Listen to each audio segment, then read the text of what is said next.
So I finally got some extra space in the garage. I figured now's a good time to show you my next project.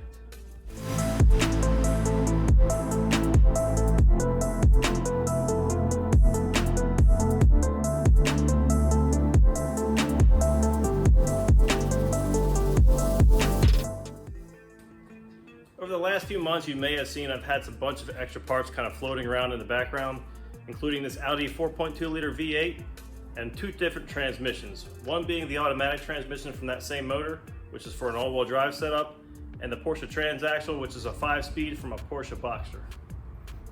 Also in the other corner behind me, I have some C6 Corvette suspension, which will come in handy for what I have in store. Let me start moving some things around and I'll show you what I have in mind.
So I'm going to throw out a quick sketch on the screen right now to show you the idea of what I have planned.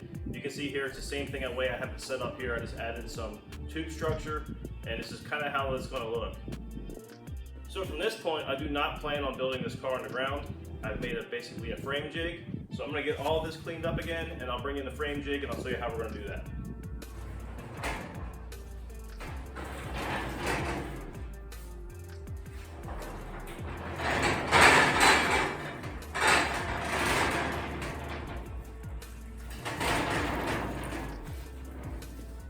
So this is my chassis table I've been working on off on the side. This thing is 11 feet long and just over 3 foot wide. This should be just enough space for me to build the front suspension right here, which is the lesser amount of area, and all the way here in the back is having it more structured. This is where the engine side is going to go. This will also allow me the space to fabricate all the suspension up and mock up the actual frame jig that's going to connect our front suspension to the back suspension. A secondary feature for this thing is it also holds all the tube steel that I'll be using to make the chassis. And the decking surface is made out of 3/16 inch plate steel, which got really expensive, which explains why I have this little hole in the middle of it, which will still be fine because this will help me get through with some wiring. Now that I got this far, I have my table put together. So next up, we're going to get that suspension on my table, and we'll start fabricating all the suspension to work with the chassis design that I have in mind. Hit like and subscribe, and we'll see you then. Thanks for watching.